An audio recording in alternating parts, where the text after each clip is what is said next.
I was delighted when Lou Rockwell asked me to speak on John Law. I can't imagine why he did, since, although I do know why he did, because I often refer to John Law just in informal conversation. It is said that if you want to change a society, there are two best approaches. One is the pulpit and the other is the theater. I would not assume to take over the pulpit, but I would like to suggest that some of us in this crowd ought to do a Broadway show on John Law. If they can do Evita Peron, we can do John Law, and it's got everything in it. And I'll refer to some of the drama of it today, but I'll try to stay largely with the economics and fall off from economics now and then to the exciting part of John Law.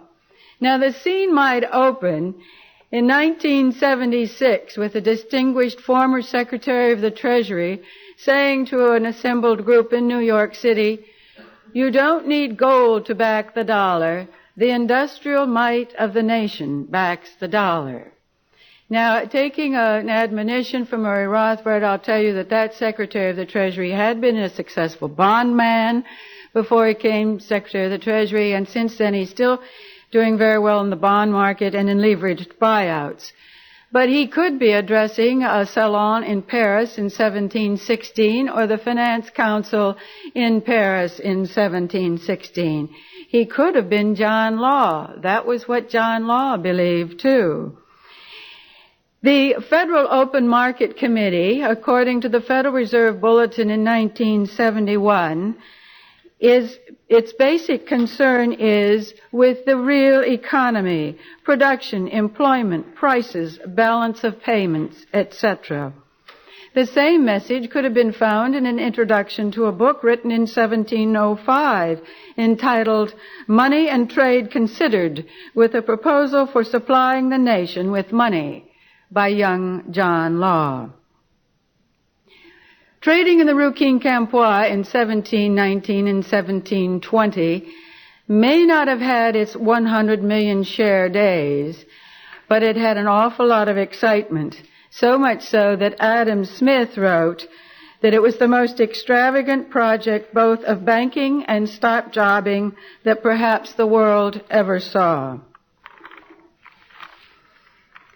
Elgin Grosclose has written that in Law's bank, in his Mississippi Company and his system, we see adumbrated the modern system of complex interrelationships among industry, commerce, capital, and the money mechanism, the system in which money derives its validity from the state of trade, and the state of trade is intricately and precariously balanced upon the state of money. To refer to John Law's episode in history as simply the Mississippi Bubble, I think, is to trivialize a very important episode and one that has major lessons for us to learn. I'll quote at length today, or from time to time today, with Charles Reist's book, The History of Monetary and Credit Theory. And I like what Charles Reist has to say about my opening remarks about John Law's lessons for our time. Now, the 18th century wasn't all that taken with John Law, despite his success and despite his becoming probably the most prominent figure in Europe. But worse still, the 19th and 20th centuries, says Charles Reist, have been at times less critical of Law. Certain passages written in restrained and reasonable manner are quoted as expressing the real essence of Law's thoughts. Actually, they are tactical concessions to the necessities of the moment. It has also been said that he was an unrecognized forerunner because certain bankers today have taken up some of his most debatable formulas. It would be more correct to regard these belated disciples as backsliders. The 18th century was not mistaken in its attitude. It saw through the fundamental confusion between credit and money that Law deliberately and persistently maintained throughout all the vicissitudes of his tormented career. I would go further, says Charles Reist. Credit had no interest for him except as a means of making the public familiar with paper money. John Law has been called the father of paper money. His 4 years in France bring together all of the drama and all of the causes and consequences of his economic theory in bold relief. You see the beneficiaries and the victims, and as I say, the causes and the consequences, all telescoped in 4 years, which is why the episode to me is so fascinating. When the future historians write the history of Paul Volcker's time, it'll take forever to get the message out because Paul Volcker and the other chairmen of the Fed have worked with a world economic scene, and they've been doing it over a series of decades. I like the quote that Charles de Gaulle said in 1968. He said, "We are dealing with a monetary crisis, which is, if it is not properly solved, will mean the shattering of the world." So we see it as sort of the bionic man moving out slowly, the waves going out very slowly. But in Law's time, you see it all happening in a 4 years episode. And certainly John Law was a more exciting figure than an Arthur Burns or a Paul Volcker. One has yet to see women falling out of their cars in front of the Federal Reserve just to get Paul Volcker's attention, or a kiss from Paul Volcker, or making all sorts of intimate passes at him, which the women of Paris did do to John Law. But then John Law was quite a dashing figure. He was the son of a goldsmith, and he was familiar with, and a gambler, a very successful gambler. He was familiar with money and numbers and studied assiduously what was known then as political arithmetic. That was the term for economics then, and might be well called political arithmetic today. Contrary to Paul Volcker's background, John Law was a refugee from the English courts, having slain an opponent in a duel over an affair of the heart. His escape from England took him across the Channel to Amsterdam and into the midst of the Amsterdam banking center. It also brought him into friendship with a very nice Dutch banker, and it was the banker's wife, according to one biographer, who provided the dashing John Law with a bit more than normal generous hospitality, and it was on the occasion that she provided John Law to be present in the banker's home one morning when a courier, the banker was out of town, a military courier arrived with news that a French town had fallen to the English. And while most bankers then did have their couriers to bring them news, Banker Merkus was one who had a military courier who came in. And from that moment on, that morning on, John Law was keenly aware of the importance, the profitable business of arbitrage and foreign exchange. So he was always learning, no matter what the situation. It was with that zeal, wit, and charm that John Law went into France, the spring of 1714. He had met, by the way, he had been there before, and he was well known in the gambling halls. But he couldn't go back to England. He'd seen that Amsterdam was doing all right. His field was going to be France. "I will," he said, "coin the very soil of France." Now, he had recommended to Scotland that they base their money on land, but he really did not recommend that to the regent. That idea was saved for about another 70 years later when they had the French revolutions and based the assignats on the land, the expropriated church land. And that was also a consequence, I'm sure, of the fact that John Law's writings from his early years on land-based money was translated into French.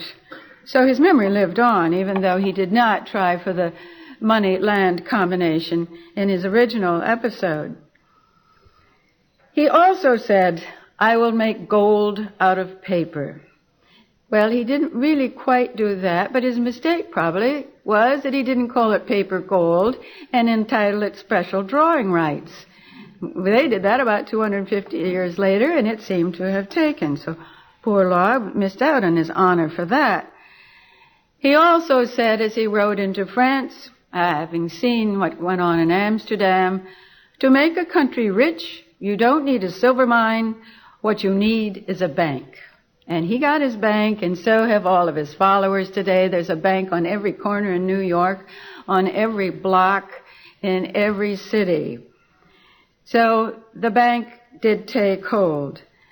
And like a politician, John Law came into France promising jobs. I should be able to say that the way Geraldine Ferraro said. Jobs.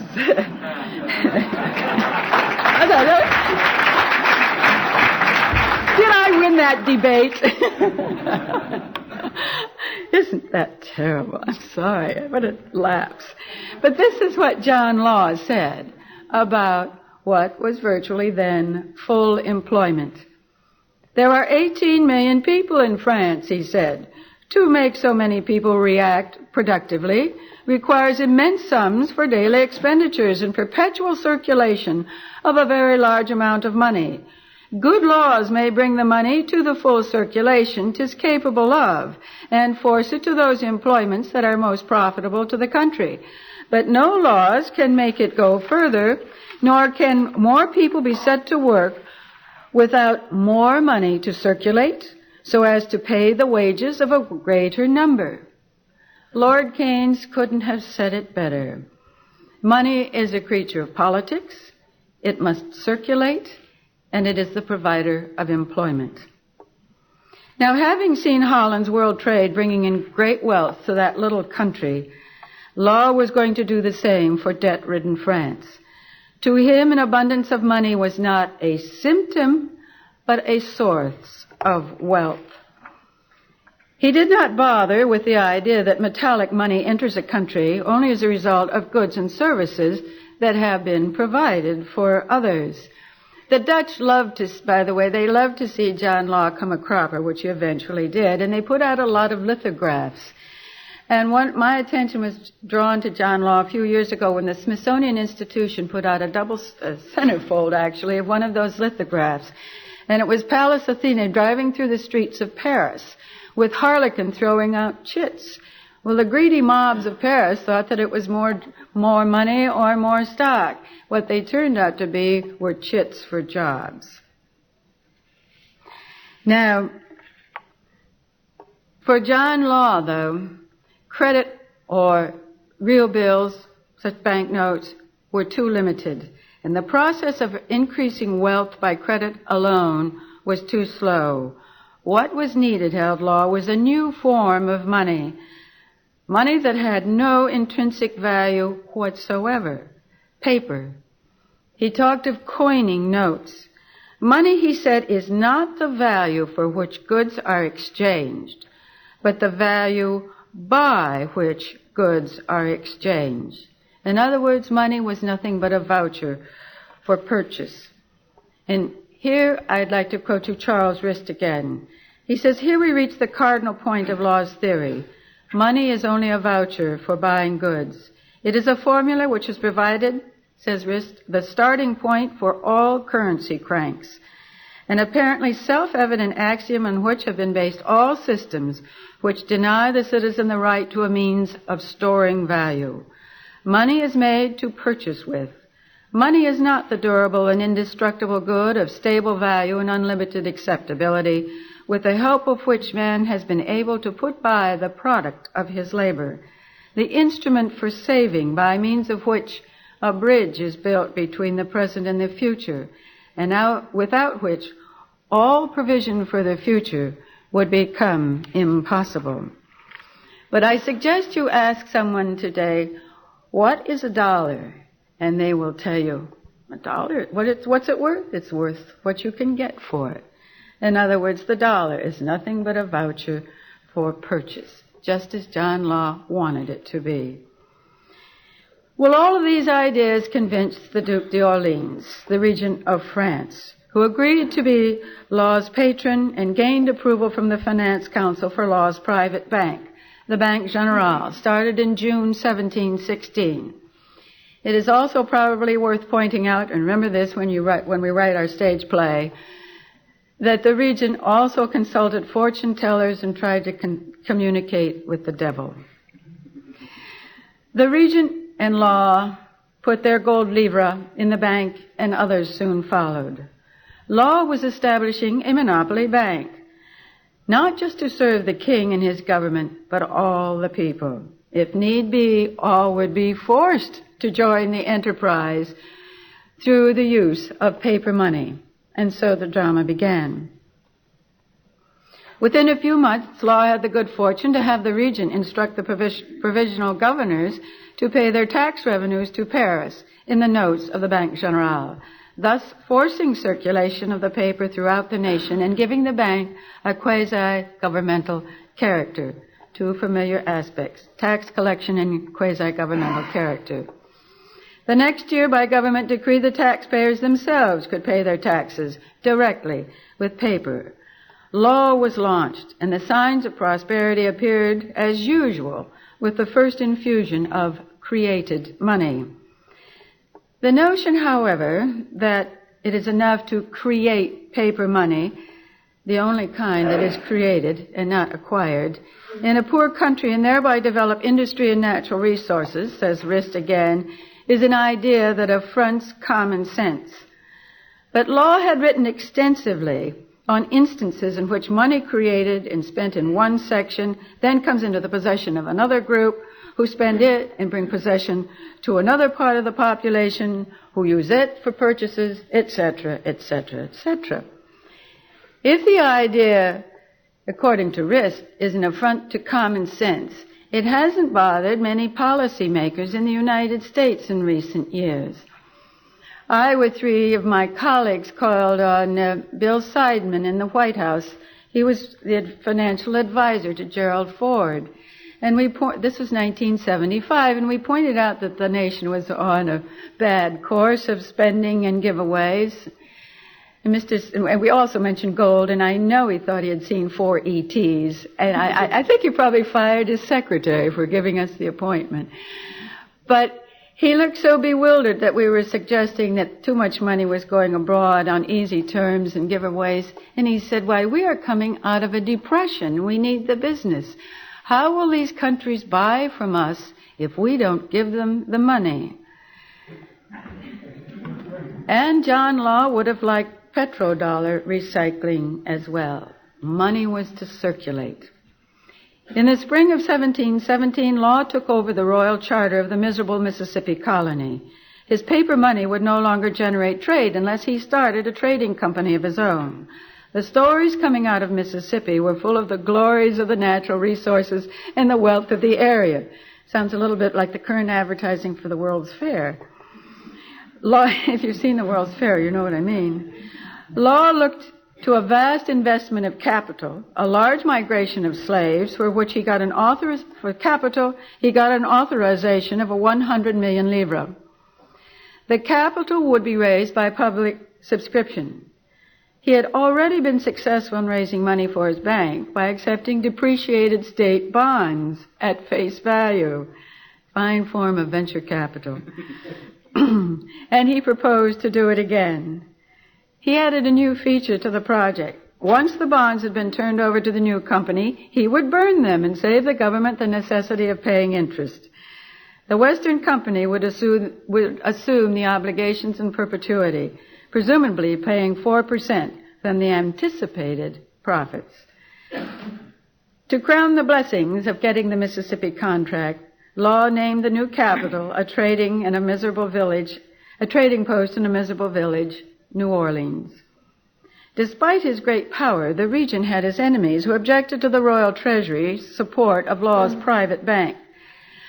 Parliament's attempt to limit the autocratic government, to limit an autocratic government by holding the purse strings, failed largely because of France's love of monarchy and disdain of the British model of parliamentary control over the king. Under the Regency, there were to be no legislative checks. Sounds like what Maxwell Newton talked of the standoff in 1975 when the Congress wanted to do a little something about the Fed and were not allowed to do so. The Regent and John Law had carte blanche. Law went on to diversify the assets of the Western or Mississippi Company. He acquired the monopoly of tobacco manufacture and marketing. He agreed to pay the government 4 million livres a year for 9 years. His generous terms strengthened confidence in the Western Company, which by the spring of 1718 was being called the System. The word anticipated Law's dominion of the country's entire economy and trade. In November 1718, the decision was made to turn the Banque Générale into the Banque Royale on the first day of the New Year. Law may have been willing to settle for a private bank. It was going pretty well. But after all, the Regent and his Secretary of State did have an idea there might be another war to come along. And so they moved John Law to go on to his original idea, which was to have a royal bank, which would also give them free access to unlimited resources and certainly the revenue to finance a war. The same sort of opportunity that politicians have had since 1913 in the United States. The Royal Bank began with 120 million livres in paper circulating. But there was one distinct difference between the new livre, the livre of the new bank and the private bank. The livre of the first bank had been convertible. Now the livres were livres tournois, notes of account only, which is essentially what the dollar is today.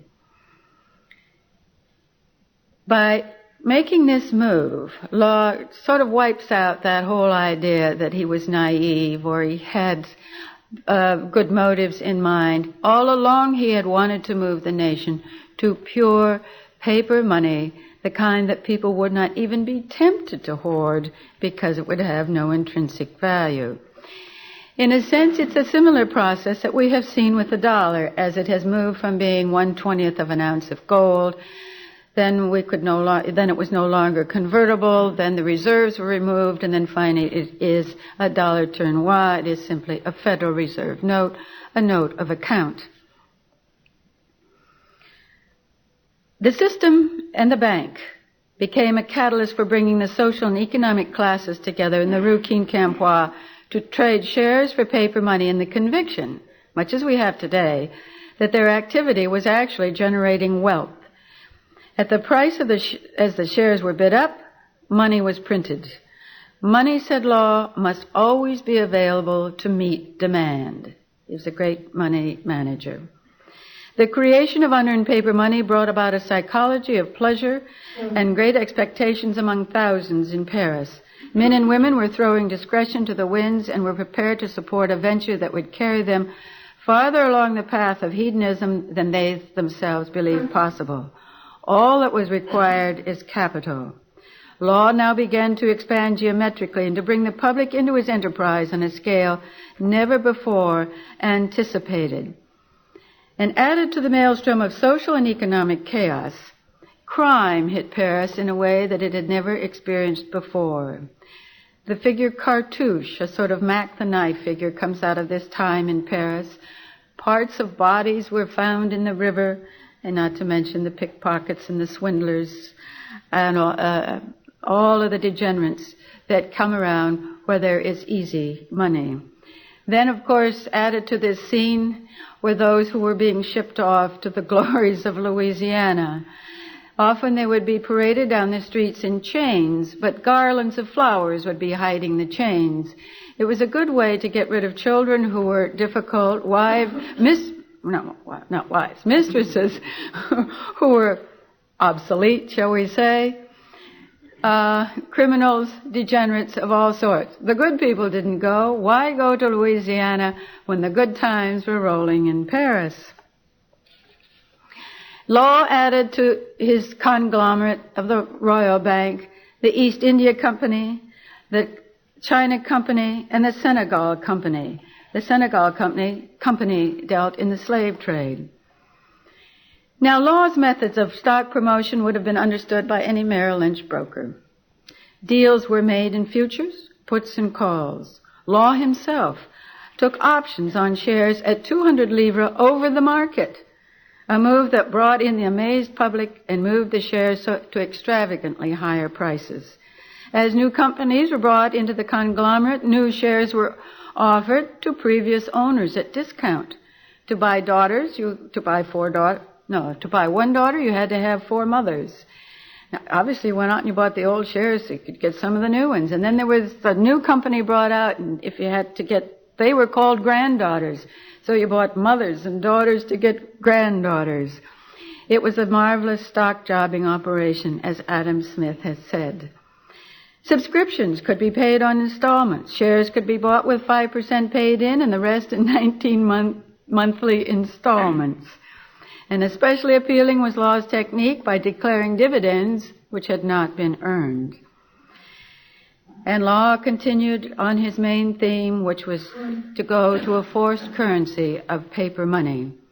In April 1719, the royal decree went out, as the circulation of banknotes is more useful to His Majesty's subjects than gold or silver coin, and as they merit special protection because of the preference of metal money abroad, His Majesty intends that these notes stipulated in current money cannot be subject to diminutions, which might happen to coins, and they are always to be paid in full.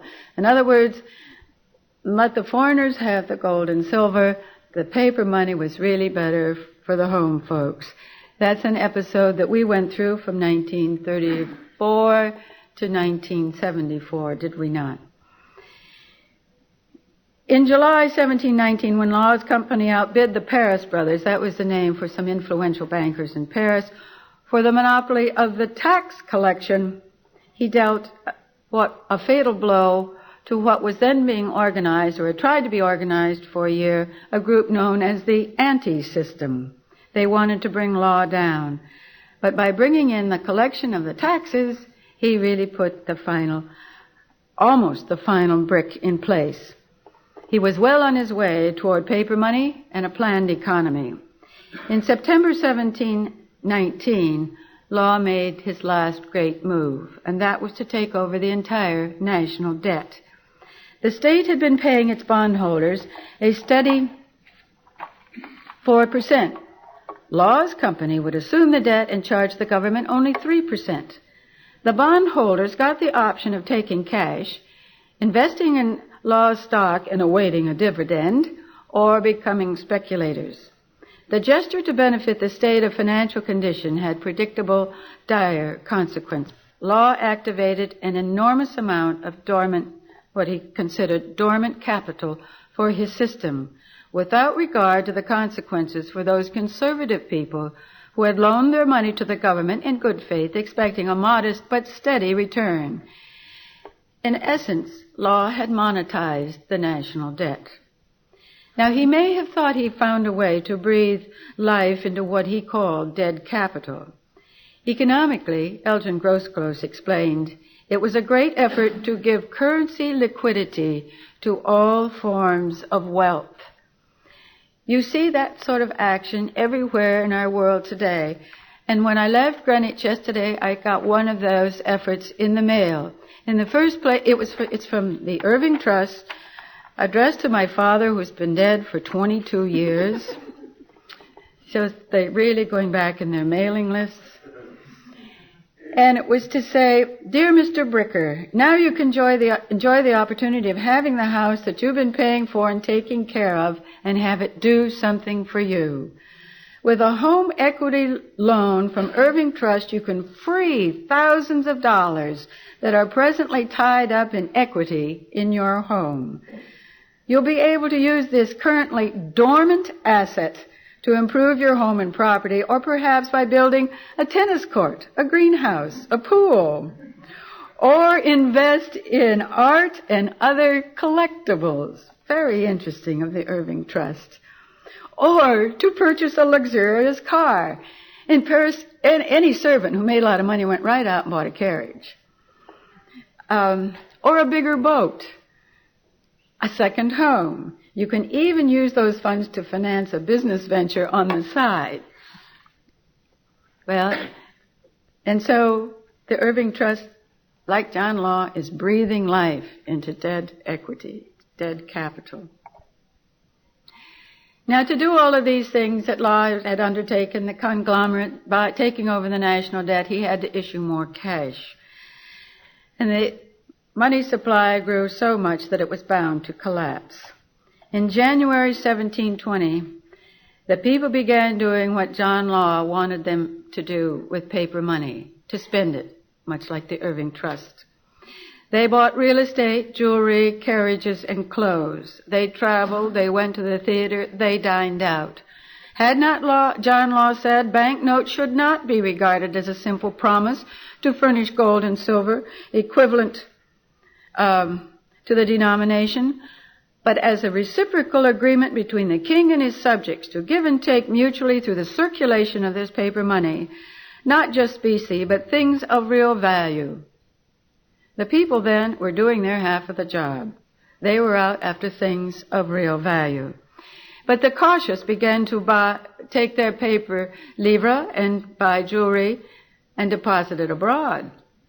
Or they sold their paper bills to foreigners for coins, which could also be conveniently stored abroad.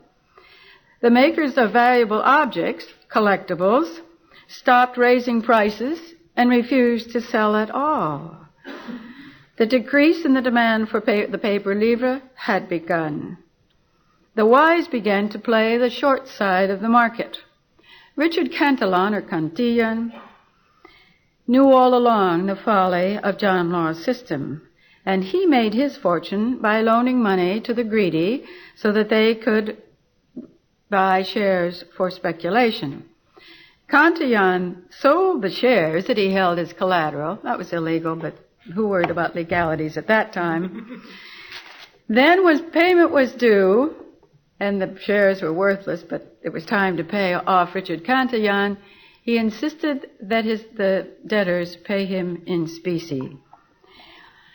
By the way, Richard Cantillon is also the man who said that a country that has an awful lot of external debt is a nation that has in its midst fires of straw and is about to go bankrupt. So when we do our drama with John Law, we have to cast a very smart man. Marie says they have to be stout, as Richard Cantillon. The realizers, as they were known, for turning in their paper livre for specie, brought John Law's personal wrath against old enemies and former friends. Law considered hoarding unsocial and sought to eradicate it by edict. Those who want to amass and retain wealth are like parts or extremities of the human body, which would want to stop the flow of blood that irrigates and nourishes them. To John, the first man to refuse to accept paper money is the man who creates the problem. Notes should just go on circulating ad infinitum. In order to protect the system, Law struck out at those who were still unwilling to accept the idea that wealth and paper were coterminous and indistinguishable. Law declared, it is necessary. By the way, this reminds me of what Murray told us about the bankers, Fed being good for the bankers. It is necessary to have recourse to authority to induce the public to contribute to their own happiness. Thus, John Law had his paper money declared exclusive legal tender of the realm. Through a series of edicts in January and February of 1720, no one was to wear diamonds and precious stones without permission. Didn't somebody tell us recently that we were supposed to lower our standard of living? Goldsmiths were not to make gold plate objects, and no one was to import them. No payment in excess of 100 gold livre was allowed. The holding of gold and silver was restricted to the equivalent of 500 livres. And to enforce these edicts, Law imposed search and seizure measures. Rewards were offered to informers. Homes were torn apart, and churches were forced to turn in coin from poor boxes. You should have given the gold to the poor, was the Judas-like cry from the police. The joy of 1719 turned into chaos and ruin for thousands in 1720. Along the way to power, John Law had given up his Scotch Presbyterianism to become a Roman Catholic. In the midst of the misery, the British ambassador to France, the Earl of Stair, observed that he could not now doubt that Law was a Catholic, because he established the Inquisition after proving transubstantiation by changing specie into paper. Now John Law saw the need to dampen down the speculation that he had come to believe was a curse, despite his own responsibility for creating and encouraging the mania. He blamed the cupidity of the conscienceless traders for damaging his system. Of course, he blamed the businessmen. The butchers were overpricing, so he brought cattle into Paris and personally provided cheaper meat. It's the same old thing they did in Rome and wherever. In a letter to a French newspaper, Parisian newspaper, Law explained that there had been a misunderstanding that threatened his system. He says the rage to pile up money came from the extraordinary growth of securities. Most people, surprised at their own profits, believed that they ought to turn them into gold and silver pieces, which they called profit-taking. Said Law, they had not realized that the appreciated shares represent less actual money than capital, worth many times more than their old contracts. But the truth of this should have been evident from the astonishing heights to which these shares had risen, for they actually surpassed in value all the gold and silver that will ever be in the kingdom. In his desperation, Law finally turned to something he said he would never do, manipulating the value of specie. Having issued the state money as a money of account, Law was able to adjust its value by manipulating the value of the specie according to livre, making the notes appear more valuable than gold. So he reduced the value of gold. Thus, some specie came into the bank and people traded in specie for notes, but still he had to issue more paper to redeem the specie, and the money supply was definitely out of control. In March 1720, an edict banning the trading of securities throughout Paris was issued, and the Rue Quincampoix was closed. And a week later, a black market in securities and in coins sprang up. Ironically, in the Place Louis-le-Grand, where Law lived and much of which he owned. On May 1720, in the name of the king, Law decreed that in order to check inflation and reduce the amount of paper money in circulation, its value was to be diminished by 50% over a 6-month period. That is, 100 livre note would become by December a 50 livre note. The edict also stated that the shares of the Indies Company would be forced down from 9,000 to 5,000 during the same period. Because this decline was less drastic than the currency devaluation, Law actually expected the prosperous to turn in some of their paper for shares. That way he would retire some of the money that he had just printed. In theory, he thought the public would be losing nothing, since the prices would presumably fall to accommodate the changing value of money. But the man in the street felt as if he had suddenly been robbed of half of his wealth. What hurt the most was the loss of faith in the immutability of banknotes, which Law and the Regent had solemnly assured their holders would never lose their value, and which only a few months before had been worth more than the face value. This betrayal was fatal. Fatal to Law, fatal to the system, fatal to credit, and literally fatal to many people who died in the mob scenes trying to cash their paper for a few coins. Law's decree, however, was never put into effect. In May, he was relieved of his portfolio as Comptroller General of Finance. Do away with the Fed. New edicts were issued permitting the use of specie, again in transactions. The limit of 500 livre personal possession of coin was removed. From June until December, Law remained in Paris, watching others undo in 6 months what he had created over a period of 4 years.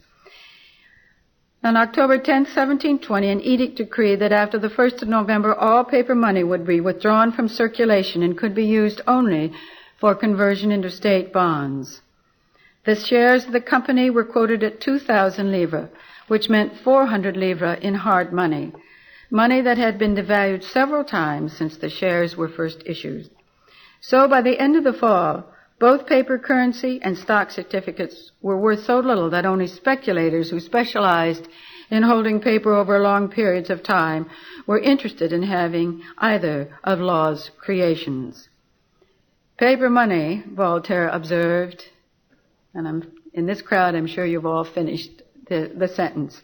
Paper money has now been restored to its intrinsic value. Charles Rist has said of John Law's theories that never before in the age-old struggle between the state bent on making counterfeit money and individuals defending their fortune against its exactions have the implications of tyrannical ideas been followed up with greater logic. The right to ownership of money has never been denied with a more thorough cynicism, nor the rights of the states over the goods of its subjects affirmed with less hypocrisy. Now, if all the similarities that I've pointed out between our time and John Law are valid, then I suggest that the next good sign that we see will be a black market in sound money on 20th and Constitution Avenue. Thank you.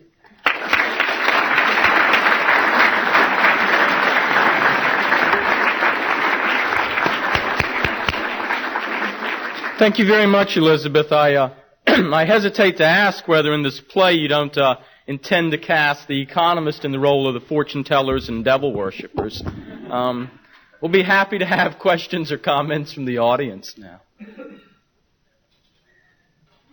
It is amazing, and I will admit to a significant lack of knowledge of history of the Mississippi Bubble episode, though, that the parallels that Elizabeth drew with the John Law episode and what we have seen with regard to our monetary system arrangements, banks and whatnot over the last 20 years or so.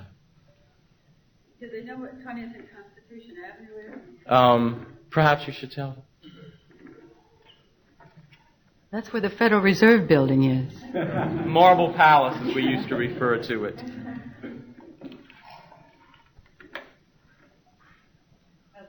Anybody will write the play. I'll get the venture capital, all in paper.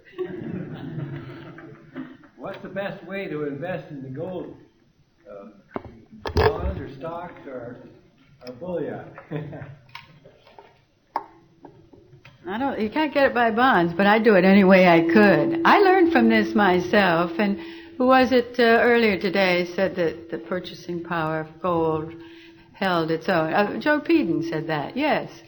That underscored what I gained from my expanded research. Isn't it interesting that gold was always the enemy of John Law? It's the one thing he wanted to eradicate, and it defeated him finally, because that's what the people turned to. How to hold gold? Very quietly. Because you remember what they did, what they always seem to do. They come after it. But I would say coin, bullion, if that's the style you travel, and lots of shares. But because I think it is irrepressible. It is money. Yes, we have another question. Would you please use the microphone so we can get all of this on tape, please? Would you, I'll speak loud. Thank you. Would you consider investing in gold or silver if you had your choice? Well, I think gold is money. Silver is a little bit more diverse. Now, should I say for the sake of the SEC that I am not a licensed investment advisor? But silver has industrial uses. It has a different supply factor to be considered. But I think either one will do in a crisis. But I would say that gold really is money. Silver does serve too. Would be my second choice. All right, thank you.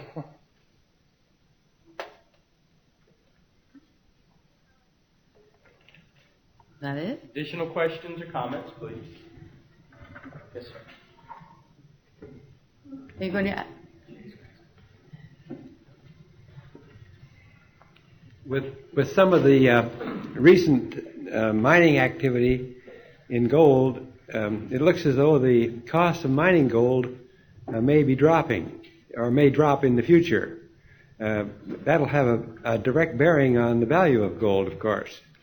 Well, I mean that if you invest in a company, your dividends will look better too. You mean heap leaching and such as that? Yes. Yes. The new processes are bringing out more gold. Yeah, and mines are being opened up right and left. several a day. So the supply is coming on. Yes, it's an exciting time for money. But I would think that the reducing the cost would mean better dividends.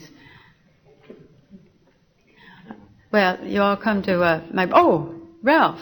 I was interested in your alluding to the Eva Peron movie. Are you suggesting that perhaps someone should indeed put together a movie about John Law? And if you are, how do you see the comparison between the hard money people and the soft money people in demonstrating their ideas through the theater? Well, I don't think the hard money people demonstrate their ideas at all in that art form. And I think it's too bad. I think we should use the art forms because certainly the others do, whoever they are. They use the theater, they use the graphic arts, and Broadway is a very expensive medium. I do think this would make a very exciting show. And maybe we could just do it on the cheap with a couple of people and some films. But I think that I am thoroughly enjoying today, and I'm taking too much time. And I think it's wonderful to learn these lessons in this environment, which we all enjoy. I mean, if you're like me, this is just meat and drink for you. But I think it would be interesting to use the other media that are available to us, and I think I'd like to see us use the theater for a story as exciting as this. By the way, the word millionaire began at John Law's time. So you can feed out all sorts of little things. If they don't learn about money, they can go out with a few little ideas to tell at the next cocktail party. And then, we started the word billionaire now. Any further questions? Yes, we have one more.